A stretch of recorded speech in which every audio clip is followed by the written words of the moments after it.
Ma chère Stéphanie, Bonjour Maxime. Comment ça s'est passé? Bien. Ouais. C'est bien que ça s'arrête aussi pour moi, pour Ouais. mes pieds. Du coup, tu as des ampoules, J'ai c'est des ça? ampoules, ouais, moi qui dis qu'il n'en est jamais, mais là, c'est nouveau. Mais ça Mais après là, on a C'est quand gérable. même, donc on recontextualise, on a fait 100 km, c'est ça? À peu près 105. 105 km, entre 100 et 105 du Grand Lens, du coup, jusqu'à Bourg-Argental. Et on a eu 2000 mètres de dénivelé au total. Et ouais, on a bien avancé. Oui, une journée à 30, Ouais, une journée à 30, une journée à 20. et 2 à 25. Ouais. Et la journée à 20 était la plus longue finalement. Ah, t'as plus de place. Non! Oh putain! Merde! Ah, ça m'emmerde. Bon, c'est pas je grave. pense qu'il a dit. Je vais voir avec la GoPro, je vais voir. Un GoPro, elle dit plus rien. Si, c'est bon, Ah. on va couper ça typiquement. Mais ouais. Donc, on a pas mal cravaché. Avec de tous les temps. Avec tous les temps, on a eu à peu près tous les types de routes, enfin de chemins. Donc, c'était plutôt agréable finalement. Aujourd'hui, très chouette. Aujourd'hui, c'était super beau. Ouais, depuis Très Chamonix, chouette, c'était beau. très agréable. Hier moins, Ouais. mais on a tracé, il n'a pas trop plu, Mhm. donc ça c'était cool. Ok, comment t'as vécu l'aventure? C'était bien. Ouais, t'as kiffé? Oui, c'était cool d'avoir de 100 km, c'est sympa comme chiffre Mhm. sur les 4 jours, et puis ça s'est bien passé, on s'est pas battu. Non, non, ça va. T'as été, ouais, tu seras la plus longue en termes de passage au niveau des participants. Et oui, ça c'est, enfin, de mon côté, ça s'est bien passé. Oui, voilà. C'est pas foutu des coups de bâton, donc ça va. Est-ce que tu peux rappeler aux gens qui nous regardent ce que tu as eu et ce qui t'a amené à participer à cette aventure? Ouais. Donc moi l'année dernière, à peu près à cette époque, il y a un an exactement, j'ai été diagnostiquée d'un cancer du sein à la suite des contrôles. Donc c'est très important de faire ces contrôles. Oui, c'est ça, t'avais pas de suspicion en amont, Non. c'était vraiment un contrôle de routine entre guillemets. Ouais, Ok. qui a amené à ça. Donc ce qui fait que ça a été traité très rapidement. C'était précoce, c'est ça? C'était précoce, petit. D'accord. Et il n'y avait pas de propagation à l'extérieur. Donc j'ai eu une opération en septembre, D'accord. et puis de la radiothérapie Ok. et pas de chimio, ce qui est très important. Et puis maintenant je suis sous hormonothérapie. D'accord. Et c'est à peu près c'est en novembre que j'ai dû te contacter. J'étais en radiothérapie. D'accord. J'ai trouvé l'aventure via Instagram et l'Exatrek. Et j'ai trouvé ça bien comme point de mire mai, juin, juillet suivant, comme point de mire pour se dire ça ira bien. Mhm. On va faire en sorte que ça aille suffisamment bien. Et puis on y croit. Ça t'a servi d'objectif? Ouais, ça a servi d'objectif pour avancer, pour faire un peu plus peut-être de sport. J'avais pas lâché l'affaire. Ouais, t'es quand même bien actif. Tu fais du ski de rando, tu fais pas mal de rando, tu fais de l'escrime adapté. Oui, aussi. ça c'est important. C'est une belle découverte dans ce parcours. À la suite Oui. du diagnostic. Oui, c'était à l'hôpital qu'il y a une association Riposte qui propose ça. Et donc j'ai commencé pareil en octobre, novembre, et j'ai pu en faire jusque là. Et c'est vraiment une découverte intéressante. Et puis aussi partager des moments avec des personnes qui ont eu aussi des cancers du sein. Donc ça ça dédramatise un peu le Tu te discours. sens pas seul. Oui, on n'est pas seul, on en parle facilement et on en parle autour du sport. Ouais. Et le biais, c'est le sport, puis le cancer. Donc ça, c'est bien, comme ici. Et comment tu as vécu le diagnostic? C'est une question con quand on l'entend comme ça, mais quand je dis comment tu as vécu le diagnostic, c'est parce que je t'entendais avec Erika. Tu parlais peut-être de légitimité à un moment. C'était toi ou c'était Erika? Non, non, c'était... Ah merde, Erika, tu vois, ouais. c'était Erika. Ouais. Ok, bon, bah écoute. Mais parce que par rapport à certaines, tu as un parcours plus light, Oui. un parcours de soins plus light. Comment tu l'as vécu? Comment tu... Moi, ce que je trouve d'important, c'est que Ça va, madame?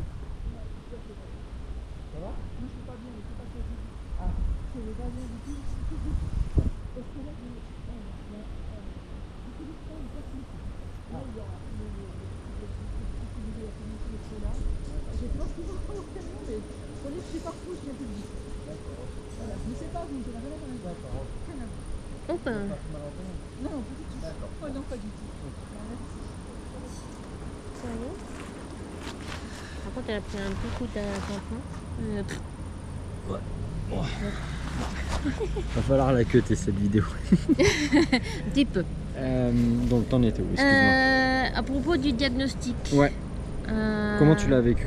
Le diagnostic lui-même, j'ai pas bien compris. J'ai mis du temps à capter ce qui se passait parce que j'avais eu 2 ans auparavant une suspicion d'une tumeur peut-être ou d'un kyste. Donc je refaisais tous ces traitements, la biopsie, enfin les tests, en me disant ça va se passer pareil, ça va revenir à zéro, c'est bien. Et puis ça a été découvert. Ouais, c'est un peu bizarre. On n'a pas trop parlé de ça. Si bien que pendant une semaine, j'ai eu besoin de le garder pour moi. D'accord. Ne pas partager ça pour être suffisamment peut-être costaud pour pouvoir en parler et pas que ça perturbe la vie autour de moi. Et puis après, je me suis reposée sur mes proches et mes amis et ça s'est bien passé après. Et c'était un moment un peu flou, presque. Et ça, c'est qu'est-ce qui t'a du coup, ça c'est une question que j'avais posée aussi à Sabrina, c'est est-ce que tu as des personnes qui t'ont surpris dans le bon comme dans le mauvais pendant le parcours de soins? J'ai eu beaucoup de chance parce qu'en discutant avec d'autres personnes, ça a l'air d'être le cas. Je n'ai pas perdu d'amis. D'accord. Et apparemment, ça arrive malheureusement que des gens ne savent pas comment faire ou ils ont déjà vécu quelque chose d'un peu traumatique, un ami ou une personne de la famille qui est décédée, donc ils se coupent. D'accord. Donc ça, j'ai été bien entourée au travail, dans la famille, les amis. Ça, c'était vraiment... J'ai vraiment eu aucun point négatif là-dessus. D'accord. Après, j'avais aussi une amie qui a eu un cancer 6 mois avant moi, qui est devenue un peu ma référente, qui m'a expliqué un peu.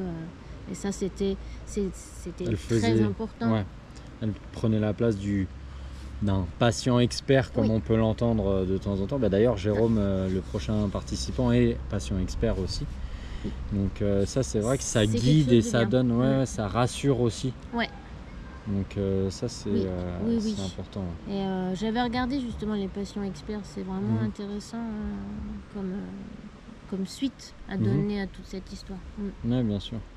Et du coup, quelle place a pris l'activité physique dans ton parcours de soins? Quelle place a l'activité physique avant et après? Avant, pendant, après.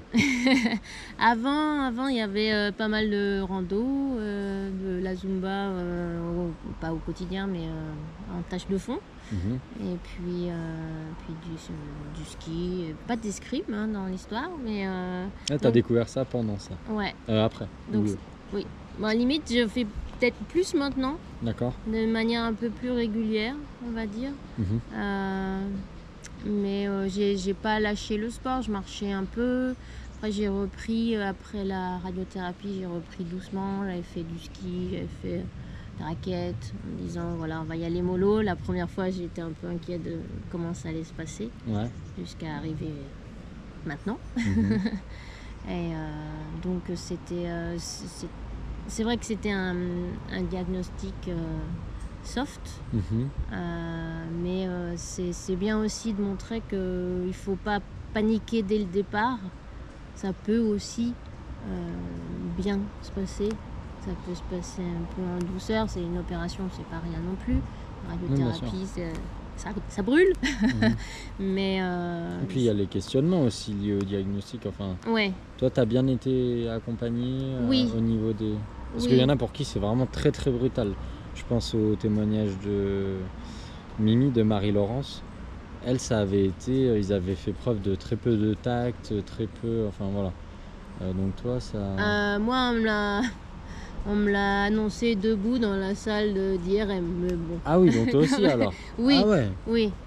Ouais, avec un... vous vous en doutiez. Ah oui, d'accord. Oui, c'était un petit peu léger. Mais... oui, parce qu'il y avait pas de place. Ils voulaient me recevoir dans un bureau, il n'y avait pas de place. Donc, mais je leur en veux pas... Ce qui était bien dans mon cas, c'est que aussitôt on m'a dit c'est petit, c'est le tout début, ça sera une chirurgie, c'est tout. C'est pas un stade avancé. Donc vite, et puis j'ai eu la biopsie en même temps. Enfin, tout s'est fait, tout s'est vraiment enchaîné. D'accord, ok. Donc j'avais un peu le panorama complet au moment de l'annonce. J'ai pas eu d'attente, ce qui peut être super dur. Oui, c'est vrai que typiquement, Tiffen avait une errance thérapeutique assez importante de quelques mois parce que... Donc, ok, ça c'est important. Donc, l'importance du dépistage. Oui, hyper important, même quand on n'a pas envie. Et du coup, l'escrime, c'était aussi dans le cadre de ta rééducation aussi. Réadaptation. Et alors, du coup, tu joues que du côté... Enfin, T'es droitière et il te faisait faire que du côté gauche. Voilà, il faut travailler le côté qui a été opéré parce que ça fait travailler beaucoup l'épaule. Parce que tu as eu quoi comme opération? Alors, j'ai eu une tumérectomie et après on a enlevé les ganglions sentinelles, un certain nombre. D'accord. Et j'ai eu aussi des petits problèmes de corde lymphatique. D'accord. Donc et j'ai perdu un peu la sensibilité ici. Moi, c'est moi qui ai trouvé l'escrime. Il y avait un petit papier à l'hôpital, c'est moi qui ai contacté. Et on fait du sabre, c'est le sabre qui est fait en adapté, pas les autres armes, parce que tu travailles beaucoup, tu montes beaucoup. Ta garde et la façon de toucher l'adversaire a beaucoup plus de mouvements d'épaule par rapport aux autres armes. D'accord. Donc ça, c'était... Donc ça, c'est l'importance de l'activité physique adaptée. Oui.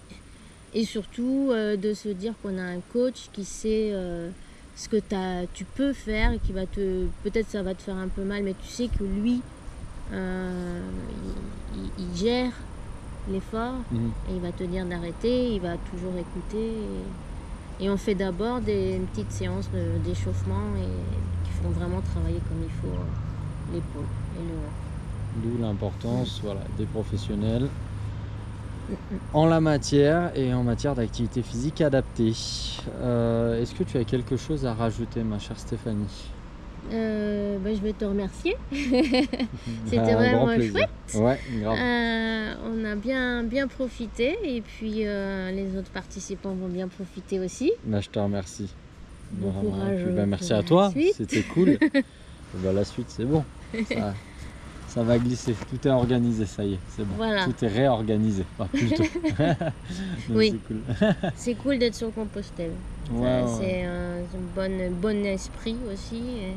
On a fait de belles rencontres. Donc, écoute, merci ma chère Stéphanie. Merci.